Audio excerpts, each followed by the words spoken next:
ছয়টা প্রাকৃতিক ডাক্তার যদি কেউ ফলো করতে পারে পৃথিবীর কোনো ডাক্তার তাকে ছুতে পারবে না। আগেই বলেছি, নাম্বার 1 আপনাকে খাবার ঠিক করতে হবে। আমরা এখন অনেক খাবার খাচ্ছি যেগুলো আদম আলাইহিস সালাম খান নাই। আর আদম আলাইহিস সালাম তো দূরের কথা, আপনার দাদার দাদা ওই খাবারগুলোকে যদি কোনো কারণে যদি আল্লাহ পাক সুযোগ দিয়ে দেয় যে তুমি তোমার দাদার দাদাকে কবর থেকে 1 ঘন্টার জন্য তুলে আনতে পারবা, ঠিক আছে, আপনি তুলে এনে যে খাবারগুলো দেবেন অধিকাংশ খাবার দেখে বুঝবেন এগুলো খাবার। ফ্রাইড চিকেন দেখছে, উমুকটা দেখছে, তুমুকটা দেখছে। বলেন ভাই, আমার কথাগুলো একটু বোঝার চেষ্টা করেন। আপনি কিন্তু নিশ্চিত থাকেন যে পৃথিবী বদলে যাচ্ছে, কিন্তু মানব দেহ হচ্ছে আদি ও অকৃত্রিম মডেল আছে, মানে আদম আলাইহিস সালামের যে মডেলে পৃথিবীতে এসেছিলেন আপনি সেই মডেল, খালি সাইজটা একটু ছোট করা হয়েছে, 42 গুণ কমানো হয়েছে, বাকি সব সেম। প্রকৃতির শুরুতে মানুষ যে খাবারগুলো খেয়ে বাঁচত সেগুলো হচ্ছে টাটকা খাবার এবং আহরিত খাবার। কথাটা কি বুঝাতে পারছি? প্রথম কথা, খাবার ঠিক করতে হবে। 2 নম্বর হচ্ছে পানি খাওয়ার নিয়ম। আমাদের 99% লোক জানি না। এইটা কি বললেন না যে পানি খাওয়ার নিয়ম জানি না, খাইতে খাইতে বুড়া হয়ে গেলাম। বস, পানি খাওয়ার 4টা নিয়ম না মানলে আপনার ওই পানিটা শরীরের কোনো কাজে লাগবে না। নাম্বার 1, পানি কখনো দাঁড়িয়ে খাওয়া যাবে না। যদি আমার কথা বিশ্বাস না হয় আপনি আপনার মুরব্বী নানি দাদিকে জিজ্ঞেস করে দেখেন, যদি কেউ দুনিয়াতে থাকে। আগেকার মানুষ এই জিনিসগুলো মানতো, এখন তো আমরা নায়ক সুলভ খাবার, এই খাবার হবে না ভাই। পানি কখনো দাঁড়িয়ে খাবেন না প্লিজ। পানি খাবেন সবসময় বসে। যদি দাঁড়িয়ে পানি খান আপনার কিডনি ক্ষতিগ্রস্ত হবে। আপনি জীবনে যতবার দাঁড়িয়ে পানি খেয়েছেন ততবার আপনার কিডনিকে সামান্য 0.001% হলে ক্ষতিগ্রস্ত করেছেন। বাংলাদেশে এখন প্রতি বছর 60,000 লোকের কিডনি বিকল হচ্ছে। কিডনি ডায়ালিসিস ব্যবসা জমজমাট। বাংলাদেশে এখন প্রতি 10 জনে একজনের ডায়াবেটিস। বাংলাদেশে এখন প্রতি বছর 2 লাখ লোক নতুন করে ক্যান্সারে আক্রান্ত হচ্ছে। বাংলাদেশে এখন যত মহিলার আঙুলে রিং পরানো আছে তার চাইতে বেশি পুরুষের হার্টের মধ্যে রিং পরানো আছে। এগুলা কি খুব ভালো তথ্য? ভালো তথ্য? মহা খারাপ তথ্য। আপনারা যদি উদ্যোক্তা হব করছেন, আরে ভাই একটু চিন্তা করেন আপনি সুস্থ আছেন কিনা, আপনি বাঁচতে পারেন কিনা। ভাই আপনি যদি যে কোনো জায়গায় ঘুমাইতে পারেন এবং যে কোনো কিছু খায়া হজম করতে পারেন তাহলে আপনি সুস্থ, তারপর আপনি উদ্যোক্তা হওয়ার কথা চিন্তা করেন। আর যদি বলে রাজীব ভাই সকালে কোথায় কোথায় বের করতে পারি না, তাহলে খবর আছে। হাসেন না ভাই, আমি হাসানোর জন্য বলছি না বা ইয়ারকি মেরে বলছি না। যদি টয়লেটে সকালে আধা ঘন্টা ব্যয় হয় তার অর্থ হচ্ছে আপনি ভিতরটা আসলে ঠিক নাই। আপনার উদ্যোক্তা হওয়ার স্বপ্ন দেখতে পারবেন, উদ্যোক্তা নিয়ে প্ল্যান করতে পারবেন, ওই উদ্যোক্তা শেষ মধু আপনি খাই যেতে পারবেন না। ওই উদ্যোগ বাস্তবায়নের আগে আপনি নাই হয়ে যাবেন বস। আমার কথাগুলো একটু বোঝার চেষ্টা করেন। আমি আবারও বলছি, পেশাগত জীবনে আমি মার্কেটিংয়ের ট্রেনার, কিন্তু আমি মার্কেটিং নিয়ে কথা কম বলি। আমি মানুষকে দেখছি অসুস্থ হয়ে যাচ্ছে ভাই। সুস্থতার কথা বলি, সুস্থতার কথা বলি। সবার আগে সুস্থতা। আপনাকে সুস্থভাবে বাঁচতে হবে, আপনার খাওয়ার নিয়ম ঠিক করতে হবে, পানি খাওয়ার নিয়ম ঠিক করতে হবে। 3 নম্বর নিয়ম হচ্ছে আপনাকে পর্যাপ্ত ঘুমাতে হবে, 6 থেকে 8 ঘন্টা। একটু চিন্তা করেন তো, আমির খান কেন এখনো দেখতে আপনার আমার সাথে বয়সে কম লাগে? একটু চিন্তা করেছেন? কি ওনার জন্য মেশিন আছে? ওনার অনেক টাকা আছে, টাকা দিয়ে ওনার বয়স কমিয়ে রেখেছে? যদি আমির খানের লাইফস্টাইল কেউ জানেন তাহলে জেনে রাখবেন, উনি 8 থেকে 10 ঘন্টা ঘুম কখনো ছাড়বেন না। তারপর শুটিং হইলে হবে, না হলে না হবে। আর আমাদের যদি বলে ভাই অমুক জায়গায় নক করো রাত 12টার সময়, 2 টাকার অর্ডার বেশি, আমরা তো সারা রাত জেগে থাকবো, হবে না? হবে না?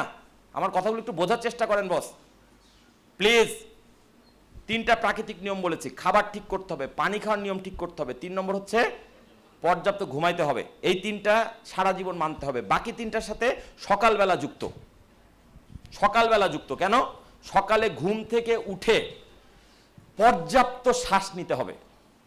কেন? কারণ সকালের বাতাসে সারা দিনের চাইতে বেশি অক্সিজেন থাকে, এটা জানেন আপনি? আমরা এই রুমে বেঁচে আছি কেন জানেন? কারণ এখানে বাতাসের মধ্যে অক্সিজেন ছড়িয়ে আছে। এবং বলা হয়ে থাকে সাধারণত যে কোনো বাতাসের 20 ভাগ থাকে অক্সিজেন, আর সকালবেলা ভোরবেলা যে বাতাসটা থাকে সেই বাতাসের 30 ভাগ থাকে অক্সিজেন। ভোরের হাওয়া হাজার রোগের দাওয়া। কেন থাকে? কারণ সারা রাত যেহেতু সূর্য থাকে না, মানে ঠান্ডা পড়ে, অক্সিজেনের স্তর পৃথিবীর দিকে নেমে আসে। ব্যাপারটা বোঝার চেষ্টা করেন। ফলে সকালবেলার বাতাসে বেশি অক্সিজেন থাকে। আপনি সারাদিন শ্বাস নিলে যে লাভ, ভোরবেলা ঘুম থেকে উঠে যদি একটুখানি বারান্দায় গিয়ে দাঁড়িয়ে শ্বাস নিতে পারেন, আপনার ভেতরটা অন্যরকম এনার্জি পাবে। আমি আজকে আপনাদেরকে খুব দ্রুত 6টা নিয়ম শেখাবো, প্লিজ ফলো করবেন। আপনারা আগামীকাল থেকে আমার এই নিয়মগুলো ফলো করবেন, কয়েকটা দিন পর আপনি চেষ্টা বুঝতে পারবেন আপনার উন্নতিটা কোন জায়গায় হচ্ছে। ভাই আমি হেলথ নিয়ে কথা বলছি, বাট আমি যে কথাগুলো বলছি সেটা আপনার উদ্যোক্তা হওয়ার পথটাকে সুগম করবে, আর কিছু না। সকালবেলা ঘুম থেকে উঠে অবশ্যই প্রথম কাজ কি বলেন তো ভাই? টয়লেট ছাড়া? Yes, thank you sir. সকালে ঘুম থেকে উঠে প্রথম কাজ খালি পেটে অন্তত 1 গ্লাস পানি পান করা। খালি পেট মিন্স খালি পাট এবং দাঁত মাজারও আগে। অনেকে বলবে রাজীব ভাই কি বলেন, মুখের মধ্যে তো কেমন গন্ধ হয়ে আছে, এইটা কেমনে খাবো? এইটাই খেতে হবে, এটা ওষুধ। সকালবেলা যদি কেউ বাসি মুখে, মুখের মধ্যে টকটক যে ভাব থাকে, এটা যদি পেটের মধ্যে ঢুকায় নিতে পারে, সে তার 36 রকম রোগ হবে না। এটা আমার কথা না, ডক্টর ডেভিসেটির কথা। যদি বিশ্বাস না হয় ইন্টারনেটে সার্চ দিয়ে দেখে নিন। কথাটা কি বুঝাতে পারছি? আমরা তো অনেক সময় জানি না, আমরা কি করি, বাচ্চারা ঘুম থেকে বাবু আগে দাঁত মাজো পরে খাওয়া। আপনি কি জানেন মুখের মধ্যে যে টকটক ভাব, এটা হচ্ছে ক্ষার। এই ক্ষারটা হচ্ছে আপনার শরীরের মধ্যে এই মুহূর্তে যেসব রোগ বালায় ইঙ্গিত লক্ষণ বোঝা যাচ্ছে, শরীর ওইটাকে প্রতিহত করার জন্য যে যে উপাদান দরকার সেগুলোকে মুখের মধ্যে রেডি করছে সারা রাত ধরে। আপনার কাজ হচ্ছে 1 গ্লাস পানি দিয়ে ওটাকে ভিতরে গিলে ফেলা। আর আমরা প্রথমে উঠেই হবে না। সকালে ঘুম থেকে উঠে যখন উঠবেন, প্রথম কথা সকালে উঠতে বলছি, যদি নাও পারেন কালকে থেকে প্রথম কাজ, যদি আপনি বেলা 12টার সময় ঘুম থেকে ওঠেন, ঘুম থেকে ওঠার পর প্রথম কাজ 1 গ্লাস পানি পান করা। সম্ভব হলে পানিটা যেন হালকা কুসুম গরম পানি হয় অথবা নর্মাল টেম্পারেচার পানি হয়, কোনো অবস্থাতে ঠান্ডা পানি খাবেন না। যারা খেয়েছেন গতকাল পর্যন্ত ভুলে যান। সফল উদ্যোক্তা হতে হলে বস আপনাকে সবার আগে ঠান্ডা পানি খাওয়া ছাড়তে হবে। হালকা কুসুম গরম পানি খাবেন। খুব ভালো হয় যদি পানির মধ্যে একটা লেবু চিপে খেতে পারেন। খুব ভালো হয় যদি লেবু পানির সাথে 1 চা চামচ মধু মিশিয়ে খেতে পারেন। খুব ভালো হয় যদি এটার পাশাপাশি 1 টুকরা আদা চিবিয়ে খেতে পারেন। খুব ভালো হয় যদি আগের রাতে ভিজিয়ে রাখা 1 মুঠো কাঁচা ছোলা সকালবেলা খেতে পারেন। আমি বলি 4টা খাবার প্রত্যেকটা মানুষের সকালবেলা খাওয়া উচিত, সে অনেকগুলো রোগ থেকে বেঁচে যাবে। নাম্বার 1 কাঁচা ছোলা, নাম্বার 2 মধু, নাম্বার 3 কালো জিরা, নাম্বার 4 হচ্ছে আদার রস। আপনার ভেতরে কি রোগ আছে আপনি জানেন না, 4টা খাবার খেতে থাকেন, আস্তে আস্তে আপনার রোগের হাত থেকে আপনি বেরিয়ে আসবেন ইনশাল্লাহ। মেডিকেল সায়েন্সের দুর্বলতা কি জানেন? রোগটা শুরুতে ধরতে পারে না, কারণ শুরুতে তো আপনি জানি না। যখন আপনি ডাক্তারের কাছে যান অনেক দিন পরে, যে ডাক্তার সাহেব আর পেটের ভিতর পিন পিন করতে করতে ব্যথাটা এখন আর সহ্য করতে পারছি না, ডাক্তার তখন চেক করে বলে হাই হাই আপনার কিডনি তো 40% নাই। আমার কথাটা কি বুঝাতে পেরেছি? মেসেজটা কি ক্লিয়ার? যদি আপনি সত্যি সুস্থ থাকতে চান তাহলে রোগ হওয়ার আগে রোগকে প্রতিরোধ করেন। সকালে উঠে কালো জিরা খান, কারণ আল্লাহর নবী বলে গেছেন মৃত্যু ব্যতীত সকল রোগের মহা ঔষধ কালো জিরা। আপনি সকালে উঠে 1 মুঠি কাঁচা ছোলা ভিজানো, আগের রাতে পানিতে ভিজিয়ে রাখা কাঁচা ছোলা খান। আপনি 1 চামচ মধু খান, একটু আদার রস খান। ক্লিয়ার?